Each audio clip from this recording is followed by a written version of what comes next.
Ndabasuhuje kandi baha ikaze ku muyoboro wacu wa YouTube ku Isoko TV. Uyu munsi reka turebere hamwe inshamake y'amateka ya Diyoseze Gatolika ya Butare kuva yashingwa mu mwaka w'1961 kugeza magingo aya. Diyoseze Gatolika ya Butare yashinzwe tariki 11 ukwezi kwa cyenda mu mwaka w'1961 ishingwa na Papa Yohani wa 23 yitwaga Diyoseze ya Strida. Tariki 12 z'ukwezi kwa 11 mu mwaka w'1963 nibwo yahinduye izina yitwa Diyoseze Gatolika ya Butare, byemejwe na Papa Paulo wa gatandatu. Ni imwe mu madiyoseze 8 akuriwe na Arikidiyoseze ya Kigali ya 9. Mu nkuru yasohotse mu kinyamakuru Umukiro News yasohotse tariki 26 ukwezi kwa mbere umwaka w'2023 igaragaza ko Diyoseze Gatolika ya Butare icyo gihe yari ifite abakristo 572 n'abantu 95 n'abigishwa 13538. Aba bose bakaba bangana na 59% by'abaturiye diyoseze. Kuri icyo gihe yari ifite imiryango remezo 2855, amasantrali 99 na paruwasi 24.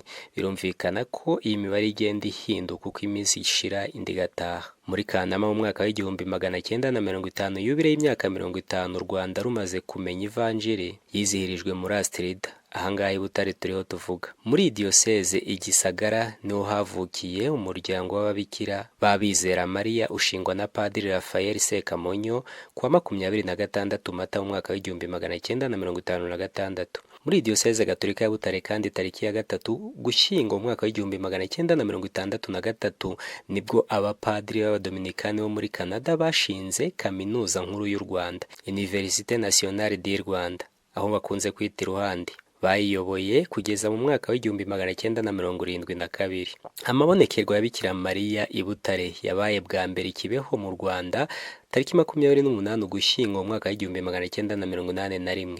Hari muri Diyoseze Gatolika ya Butare. Icyo gihe Diyoseze Gatolika ya Gikongoro ntabwo yari irabaho, bityo Musenyeri Yohani Batista Gahamanyi yashyizeho komisiyo ebyiri, iya liturujia n'iy'abahanga ziga kuri iryo bonekerwa. Hanyuma tariki 15 z'ukwezi kwa 8 mu mwaka w'1988 yemeza ko Ikibeho hashobora kuba ahantu abakristo basengera. Ku mugaragaro ayo mabonekerwa yashojwe kwa 28 Ugushyingo mu mwaka w'1989. Nyuma ya Jenoside yakorewe Abatutsi mu mwaka w'1994, inama y'Episkopi Gatolika mu Rwanda yemeje ko iseminari nkuru n'into zongera gufungura imiryango. Yabereye i Butare kuva tariki 2 kugeza tariki ya 5 Ugushyingo mu mwaka w'1994. Nubwo Diyoseze Gatolika ya Butare yashinzwe mu mwaka w'1961, hari amaparuwasi yashinzwe mbere kandi yabarizwaga muri iyi diyoseze. Katurebere hamwe aya maparuwasi uko ari 5 yashinzwe mbere. Iya mbere ni paruwasi ya Safi yashinzwe tariki ya 8 ukwezi kwa 2 umwaka w'1900. Ni nayo paruwasi ya mbere yashinzwe ku butaka bw'u Rwanda. Iragizwa umutima mutagatifu wa Yezu. Paruwasi ya Kansi yashinzwe tariki 13 ukwezi kwa 12 umwaka w'1910. Iragizwa Bikira Mariya umwamikazi w'intumwa. Paruwasi ya gatatu ni paruwasi ya Butare yashinzwe tariki 2 z'ukwezi kwa 4 mu mwaka w'1928. Iragizwa Bikira Mariya umubyeyi w'ubuhanga. Paruwasi ya kane ni paruwasi ya Nyanza yashinzwe tariki ya 1 ukwezi kwa 8 mu mwaka w'1935. Iragizwa Kristo Umwami. Paruwasi ya Mugombwa yashinzwe tariki ya 7 ukwezi kwa 10 mu mwaka w'1938.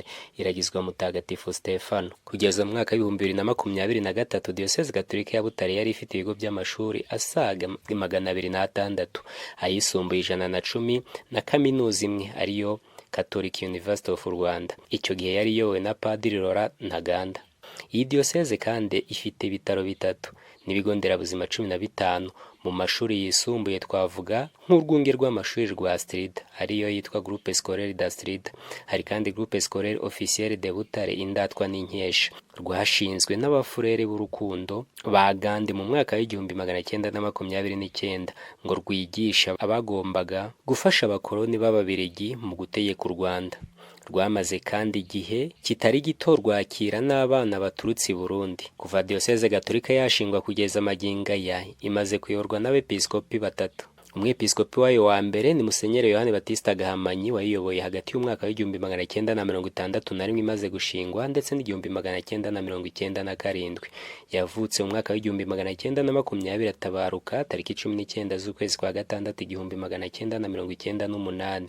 Niwe mushumba wa mbere wa Diyoseze Gatolika ya Butare kuva yashingwa kuva kuwa 11 ukwezi kwa cyenda igihumbi magana cyenda na mirongo itandatu na rimwe kugeza yeguye tariki ya 2 z'ukwezi kwa mbere umwaka w'igihumbi magana cyenda na mirongo icyenda na karindwi agiye mu kiruhuko cy'izabukuru.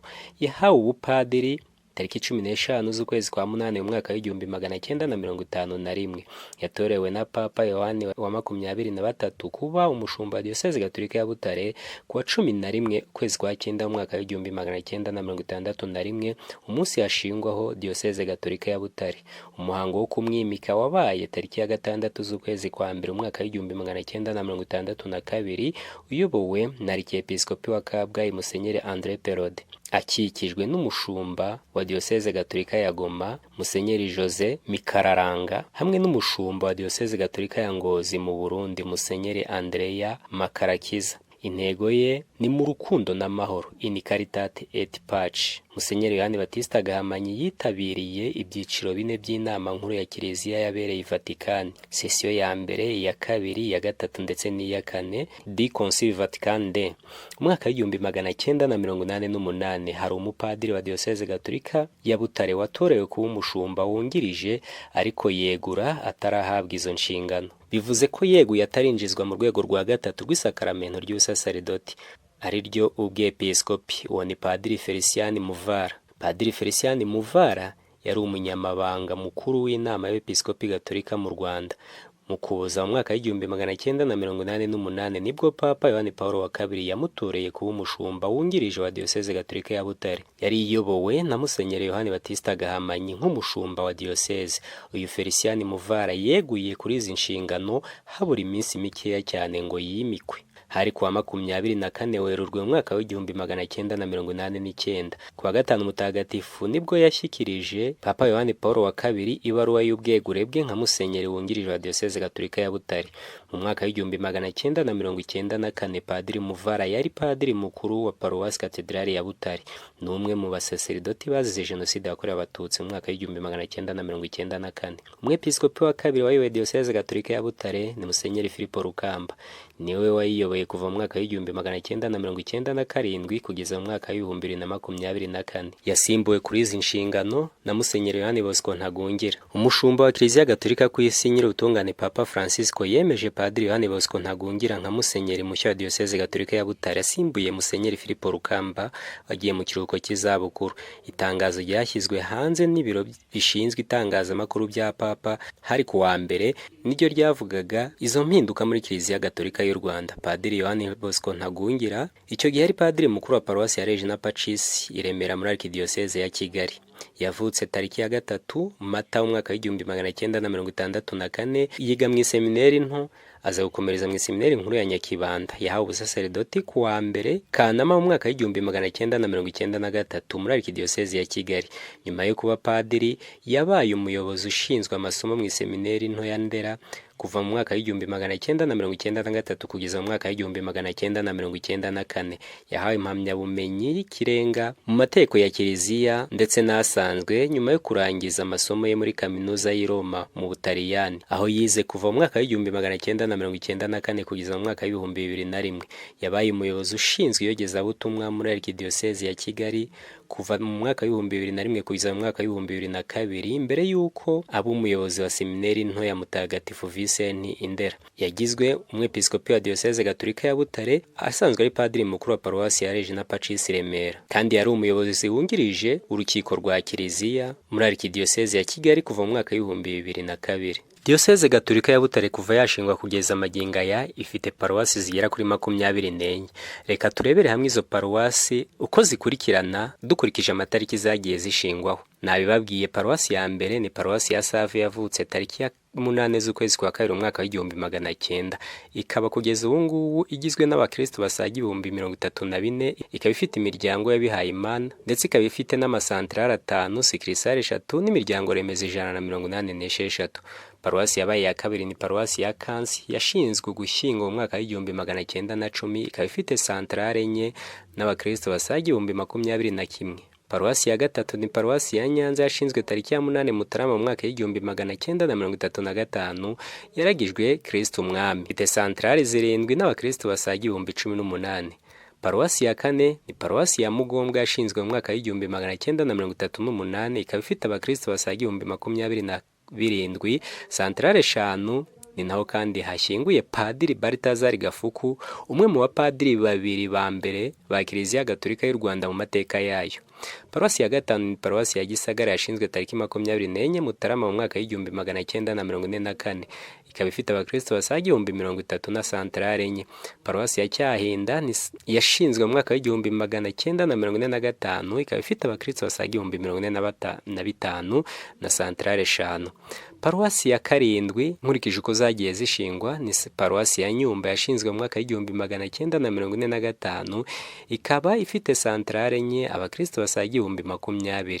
Paruwasi ya munane ni paruwasi ya Simbi yavutse mu mwaka w'1956, ikaba ifite abakristo basaga 24,000, santarare 3. Paruwasi ya 9 ni paruwasi ya Kiruhura yashinzwe mu mwaka w'1956, ikaba ifite santarare 5, abakristo 20,000 birenga. Paruwasi ya 10 ni paruwasi ya Rugango yashinzwe tariki ya 6 Mata mu mwaka w'1959. Paruwasi ya 11 ni paruwasi ya Ngoma yashinzwe tariki 15 Nzeri mu mwaka w'1960, ikaba ifite amasantarare 2, ikaba ifite abakristo basaga 29,000. Paruwasi ya 12 ni paruwasi Katedrali ya Butare, ikaba yarashinzwe tariki 11 Nzeri mu mwaka w'1961, ikaba ifite amasantarare 4. Paruwasi ya 13 ni paruwasi ya Nyamiyaga yashinzwe tariki ya 12 Kanama mu mwaka w'1961, ikaba ifite amasantarare 4. Paruwasi ya Higiro ni ya 14 yashinzwe mu mwaka w'1963, ikaba ifite santarare 3, abakristo basaga 46,000. Ni naho kandi havuka nyiricyubahiro Musenyeri Edouard Sinayobye, umwepiskopi wa Diyoseze Gatolika ya Cyangugu. Paruwasi ya 15 ni paruwasi ya Ruyenzi yavutse tariki ya 2 Kamena mu mwaka w'1989, ikaba ifite abakristo basaga 28,000 na santarari enye. Paruwasi ya 16 ni paruwasi Universitaire Saint Dominique ikorera muri Kaminuza y'u Rwanda ishami rya Huye, yashinzwe tariki ya 17 Ukuboza mu mwaka w'1991. Paruwasi ya 17 ni paruwasi ya Karama yashinzwe tariki ya 16 Gashyantare mu mwaka w'1992, ikaba ifite amasantarare 6, abakristo basaga 15,000. Paruwasi ya 18 ni paruwasi ya Rango yashinzwe mu mwaka w'1996, ikaba ifite abakristo basaga 26,000, santarare 3. Paruwasi ya 19 ni paruwasi ya Busoro yashinzwe mu mwaka w'1998, ikaba ifite abakristo basaga 10,000 na santarare 5. Paruwasi ya 20 ni paruwasi ya Byiza yashinzwe tariki ya 6 Mata mu mwaka w'2002, ikaba ifite abakristo basaga 14,000 na santarare 3. Paruwasi ya 21 ni paruwasi ya Bikore yashinzwe mu mwaka w'2003, ikaba ifite abakristo basaga 14,000 na santarare 3. Paruwasi ya 22 ni paruwasi ya Magi yashinzwe tariki ya 26 Ukuboza mu mwaka w'2004, ikaba ifite abakristo basaga 22,000. Paruwasi ya 23 ni paruwasi ya Kibirizi yashinzwe tariki ya 24 Mutarama mu mwaka w'2010, ikaba ifite abakristo basaga 10,000.